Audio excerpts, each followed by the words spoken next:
Hi guys, welcome in our channel. Today we're going to talk about how to calculate duties and taxes. So many people always wonder and ask me, how can I get the right estimate? How can I know how much I have to charge my customers? Well, we can estimate as much as we can, and we can try to get the right duties calculated at the checkout, but I must say it's not always so let's say bright, so well defined the solution, because the custom officer will always have the final word on the duty rate, on the tariff to apply. So we're going to talk about how it works, but before we go ahead, remember to subscribe to our channel, leave a like and a comment if you enjoyed this video.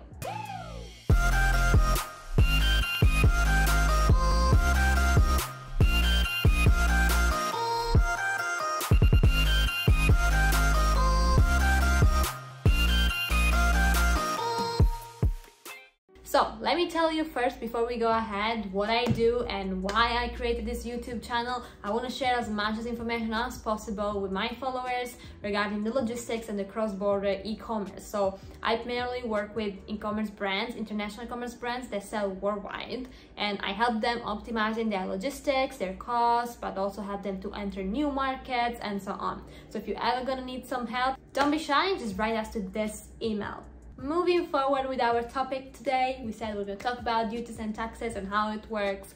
So generally, let me explain you how it works, how the process works. So basically, every product has what is called an HS code, a tariff that can get assigned to that specific product. Now things get quite tricky because most of the times, because every single product has a mix, let's say, content. For example, a t-shirt, it can be a cotton t-shirt, or it can be a mixed, let's say, t-shirt in terms of materials, you know. And that's the same for shoes, for example. So the shoes, they can have some, you know, different types of you know, maybe applications as well, or anything that is mixed, like different type of materials, anything that can be, I don't know, like even a dehumidificator, for example. If it has a liquid inside, it's something, but it's also a dehumidificator. So it's two things. It has a liquid and it is, let's say, it has a purpose, it's a dehumidificator. So the duties that may apply to that can be different from the duty that can apply to a dehumidificator without the liquid inside, for example, because it's two different products, and the same thing applies to something else. For example, phone with the cover, with a case. So if you ship the phone and it has already the case, so the case is already with the phone, it's only one package, it's all together, it's a product by itself. Well, in that case, you're gonna have a duty for the phone, a duty for the case. So the duty will be definitely higher than just a duty for a phone, you know.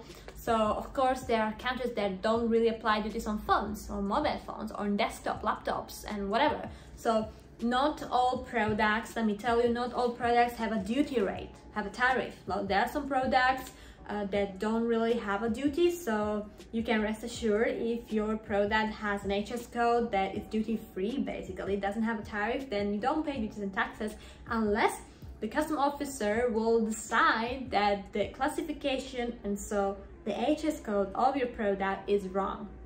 Let's recap.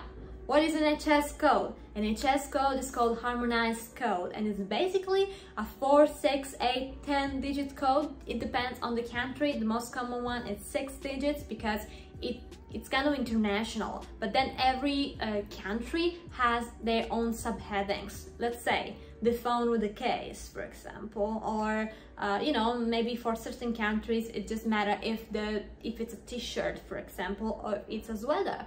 But in other countries, it matters the material, that it's a sweater, cotton sweater, so it's a subheading. It's a sweater made by cotton. So that actually there are some countries that have basically subheadings, which means you can find HS codes that are very specific for the product. Let's say cotton sweater compared to just the type of product, a sweater. So of course, the general one and the rules that apply anywhere in the world are still 6 digits at least. But then, as I said, some countries may have more, which means 8 digits or 10 digits, because there will be the subheadings. So the first 6 digits identify the product, which is a sweater, and then the additional 2 will identify a subheader, and then a subcategory basically, and the other 2 will identify another subcategory. So let's say 8 digits, it will be the first 6 identified as weather, the last 2 identify the material. So that's how the HS code works. Now, basically, how can you assign the HS code to your product? Well, let's find out. Alright, so the first thing to do is to actually write tariff number. You're gonna get the one from the EU, so it's the European Customs Portal. So what you do, you type the keyword smartphone of your product, and here you are, you're gonna get an HS code. So to get the HS code, you write tariff number, you're gonna get on this website, and you can type your keyword and you can find the closest HS code for your product. So if I copy this and now I select it, I can find the tree structure. Pretty cool, right? Where basically it's telling you what it is. So it's basically the category. So it's a smartphone or a telephone for cellular networks and whatever. So telephone sets. And then you have the specific HS code for your smartphone. So we take this code and we go check what is the duty. So how much it's the duty or the taxes that apply on this HS code. Of course, remember that if the HS code has, let's say the phone has also, let's say the case, and it's all one package all together, then a different HS code may apply. So remember to always double confirm. Of course, it's not as simple as I'm showing you. This is just for information purposes. If you want to try yourself and if you want to have an idea, let's say you want to launch a product, it's always good that you check first how much it's going to be. Okay, so you don't have to pre-approve something if you haven't sold it yet, but if you're thinking about it, then it may be worth it to just follow this process, so at least you get an idea how much it can cost you, or if it's duty-free, the product that you want to sell. But overall, let's go ahead. So we take this and we go here. In Simply Duty, you of course need to pay, but if you just register for free, you can get 5 calculations per day. So importing from Hong Kong to United States, dun, dun, dun, dun, dun, dun. And then I will put USD as origin, currency of origin. I generally always put USD, even when I declare it and I ship something from Hong Kong, I try to make it uniform, of course, unless I pay a lot of charges in currency exchange, but pretty much is always USD. Product description, I have the HS code, then my product value. Let's try it twice. We try with 300 because it's our, let's say, actually, let's try with 1,200 first. So let's say that my product is worth 1,200 USD, and 1 unit, we decide to go for FOB because FOB is free on board, which means you're declaring the price of the product itself. Chief includes insurance, and we're gonna see, you see that the insurance cost is actually calculated the next step together with shipping costs, but generally it's FOB, especially for the US, they calculate the taxes on FOB value pretty much, but shipping costs, let's say $20, or actually no, let's do more, let's do 50. And then no insurance costs, let's calculate import duty and taxes. Well, it says it's 0 duty and 0 VAT. It's rate of 0% on mobile phones. A reminder, if you put 300 here, and you're still gonna see the same result because it's below 800 USD, which is the de minimis threshold to import to United States and pay no duties, no taxes. So remember the minimum threshold. Let's try with something else for the same price. We try with cotton male t-shirt. At this point I don't have the HS code on hand, but let's try to calculate exactly the same.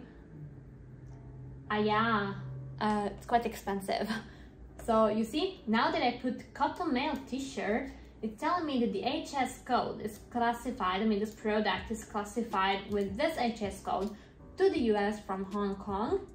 So if I declare 1,200 USD as a value, then I have a duty rate of 16.5%, which is how much?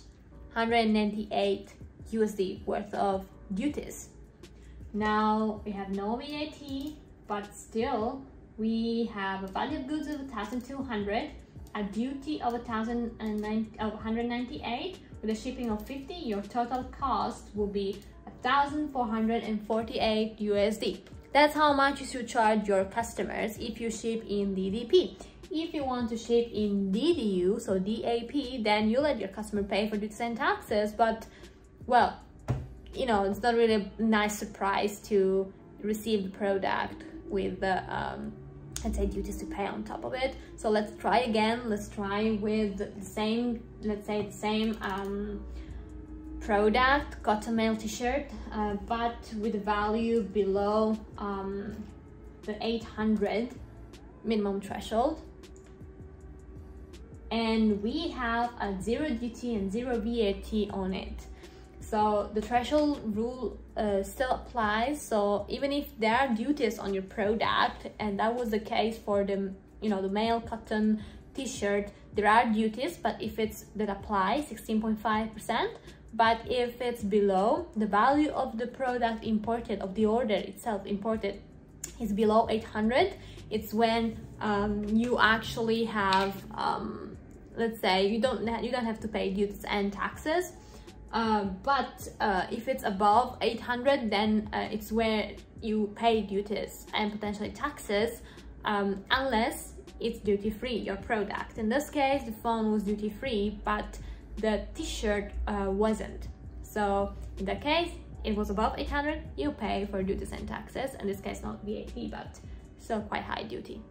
Well, that's all for today. Thanks for watching. It's already night out there, so we will wrap it up. We discussed about duties and taxes and how to calculate them, but please remember, you should make it a little bit more official. You should double confirm your HS codes. This is just if you want to try and see and to estimate what the duty rate is going to be, how it's going to look like, and just be sure about what you're going to do. Consult an expert and don't just choose the HS code by yourself, because that can be quite dangerous. Okay, so that's all for today. If you enjoyed the video, leave a like, a comment, and subscribe to the channel, because that's gonna help us grow and share more information with everyone that may need some help. So thanks again for watching. See you in the next video.